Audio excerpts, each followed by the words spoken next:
Hey Cancer, your July tarot reading is ready. I'm Eleanor. Welcome to Pink Pearl Tarot. Your theme is movement, so there could be a lot of different shifts happening, a lot of actions and initiatives to take, but the nice thing is that some stuck things could be getting unstuck for you here now.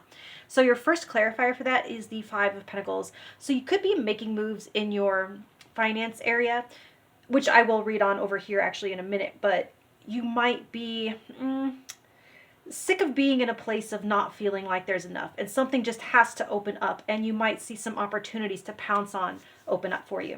So your next clarifier is the Three of Swords reversed, and so you are making some big changes around an existing pain point in your life for healing and resolution once and for all, because the disruption and the triggering have officially caused all of the damage that you're willing to tolerate. And so you could be embarking on a new mental health journey here, or moving away from a situation that just keeps bringing nothing but pain. Your third clarifier on movement is the Two of Wands reversed. And so this movement is not just willy-nilly. This is connected to your bonus message of forbearance here. So this is a lot of movement to improve or change things in a situation that you are in. Watering the grass under your feet right now to get that greener grass rather than going off and looking for it elsewhere. It's as though you don't have the leeway to make plans. So you're keeping things circulating and avoiding stagnation while you... It's like treading water, so keeping moving so that you don't get bogged down by low momentum. It's you know how, like when you stir your food when you cook it, metaphorically speaking, just trying to keep things moving where you're at. Try to keep the motor hot, as they say. Okay, so let's get into your week to week now. Week 1, you have the Devil. And so you start out maybe feeling like the moves you want to make are constrained in some way. So for some of you, there are real like legal binds, for example, debt or contracts. But for others of you, it's more of the unhealthy attachment variety.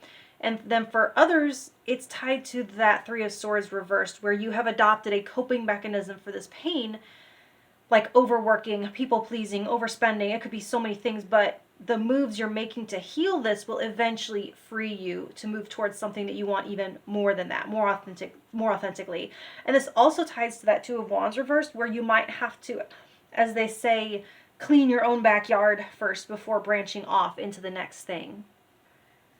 Okay, week 2, you have the Ace of Pentacles, and so you are initiating something new, taking the first tangible physical step. Now, the movement is starting to look and feel like something more perceivable here. Whatever this is with that Five of Pentacles not feeling like enough, you're setting an intention and taking the first step towards closing that gap to more. This is making a deposit on something for your future, a down payment, a bonus that you can finally save up towards something, the start of a new health habit, but essentially you're putting your money where your mouth is here in that second week. Now week 3, you have the Eight of Swords, and week 4, you have the Five of Wands. And you see how the little prince is like still perched on top of this wall in both of these cards, which tells me that the second half of July is kind of like a block. It's the same ongoing situation.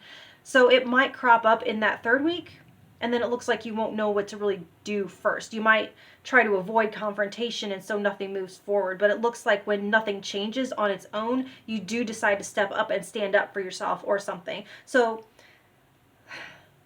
like this forbearance card says, you might have to delay action until the timing is right, or until you can get your mind right about it. There's something strategic about it with having that little fox here.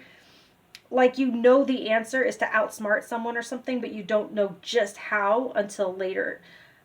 So help could come in later in the month to unstick it too. And there could be a confrontation or a conflict for some of you, but it won't be a surprise, I'm seeing. It's one that you will have some meditation time on to figure out exactly what you're going to do. Now for work, you have the Seven of Pentacles, the Page of Cups. I know I usually have it up here with the love down here, but this deck is so huge. This was the only place it was going to fit on the table. So for the self-employed, you could be trying a more intuitive approach to something that you're trying to create, like getting a fresh perspective, a youthful perspective, if something isn't quite clicking despite being almost there. Like maybe you've seen some growth on A and B social media platform, and all of the kids are starting to use platform C, and so you're going to try to build a presence there. Now for others, you could start to see a return on investment and the fruits of your labor start to blossom, and it just plain feels good. It's simple as that. The only thing I will say is to not get too carried away. Keep your eyes on your data, your analytics, or whatever metrics you're using to measure success. So if you do work for an organization, a 9 to 5 type, things could feel a little lighter here if you have been waiting on some kind of result. Like I'm hearing like the scores are in, the numbers are in, something like that, and you've done well and you feel a little bit lighter because of it. I do see where patience and being open will pay off. I feel like someone is in a research position, a research assistant or intern, and I feel like your cheery attitude could pay off. I know that's weirdly specific there, but or if you're a temp, things could be moving forward towards getting you hired on, I'm seeing. Now for love, you have the Eight of Pentacles, MacGyver, and Nine of Swords. I don't know what this TV show is, but I love that I know that that's MacGyver. So for couples, I feel like work is stressing one or both of you out, or someone's focus on work is stressing the other one out. And there could be an element of sameness or routine setting in. And someone is questioning, does that mean the spark is gone? Because we just kind of do the same thing every night. It's like getting a little bit into some kind of groove. It's comfortable. I'm seeing it as a natural progression of when an attachment becomes more secure and more established. It's natural to start focusing on our craft, our abundance, other areas of life. So it's a good thing. You're moving forward. I do see, though, a potential miscommunication around it. I don't know exactly what about, but someone is starting to tell themselves a story and the other one isn't really seeing it to reassure them. So you might find yourself having to put work down to reassure your partner, or having to ask your partner to put work down to reassure you. But just see that no one's just left to their own devices in their own head. Be talking, be clarifying.